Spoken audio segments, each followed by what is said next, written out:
Alright, what's up guys? My name is Zach and today I'm driving a 2014 Nissan Versa, but that is not what this video is going to be about. I rented this car on an app called Turo. Turo is essentially Airbnb for cars. You go on the app, you can rent another person's car, someone owns this car, for however many days you would like to do so.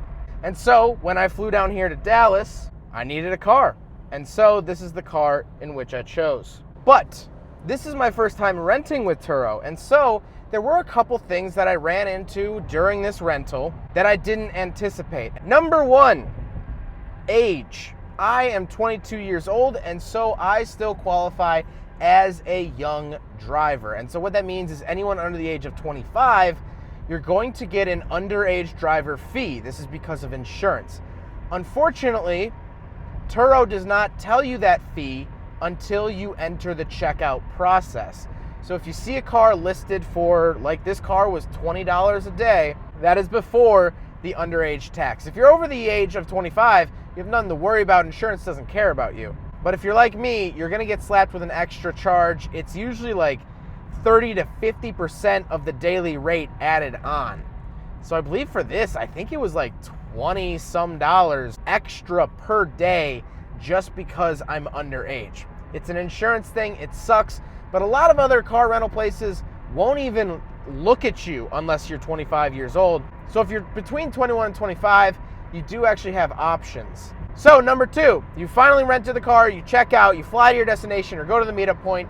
Now you're in the car. Well, before you do so, you might want to double check on when your flight is getting in. For instance, I flew in, I got here to Dallas at midnight.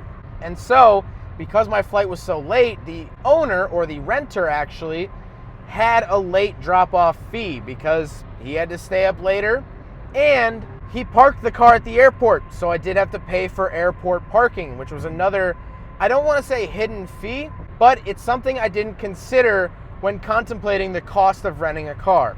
Now, you're finally in the car, you're out of the airport parking, now you're on the freeway like I am right now. Well, something else to consider with that, so number three is tolls. I did not consider tolls when I decided to rent the car, and Dallas has tons of tolls. I have driven through so many tolls. Today alone, there's a toll booth about every 45 feet. It's bad. And so, every Turo is going to be different. And what I mean by every Turo is going to be different is it's going to depend on the owner. Like the owner of this car actually has a little receiver up on the windshield, and when I'm done with my trip, when the car is returned, he'll charge me for all of the tolls that I went through. I will pay him back later. So again, something to keep in mind. Next up, you're driving, you've gotten your car, you've gone through the tolls, you're fine. The next thing I didn't consider, number four, is the audio/navigation system. So the car that I'm in right now is a 2014 Nissan Versa. It does not have Apple CarPlay, it doesn't have Bluetooth, it has nothing like that. I have to listen to my music and navigation through an aux cord, which is no big deal, but I do have a newer iPhone, and so I had to bring the dongle with in order to plug into the radio. You should definitely talk to the owner of the car before you get here to know what kind of audio situation the vehicle has and if it has navigation. The other thing I didn't think about was navigation is I don't have a place to put my phone in here. I don't have one of those a suction cup clips. I would highly recommend picking one of those up. You can get them for like $5 at the, Payless or whatever. I'd highly recommend one of those because right now my phone is on my seat and it's just not a good setup. So for number four, we're talking about audio and navigation. Number five for things you should consider is the mileage. Every car is going to have a set number of miles you can use. I would highly recommend finding one with the highest possible, if not unlimited miles. The car I'm in has 300 miles, and so you think 300 miles in 2 days, that's a lot. You should be able to go everywhere. Well, yeah, I haven't blown through my miles and it's only 55 cents every mile after that, but it's still this sort of mental barrier. And when you're on vacation or doing something like that, I hate having mental barriers where it's like, I couldn't drive, I should probably limit myself. I should try to condense trips. It puts a lot of pressure on for something, this is my vacation. I don't like the extra pressure.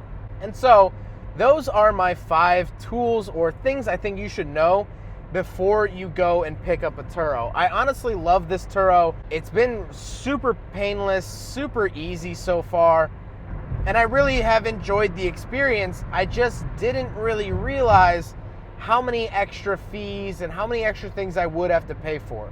Now, is that different from a regular rental? Not really, but it is something to keep in mind. I think, me included, I got carried away. Oh, I can rent someone else's car. Being so young, I can do it. It's easy. I have the money. Well, there are some hidden fees and a lot more things that go into it than just, hey, I have $20, give me your car for the day. And so I hope this helps out.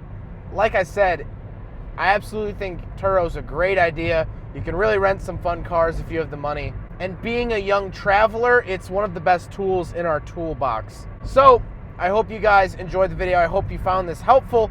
Don't forget to rate the video, comment on the video, and subscribe if you really liked it. Take care, guys. Aside from my soul.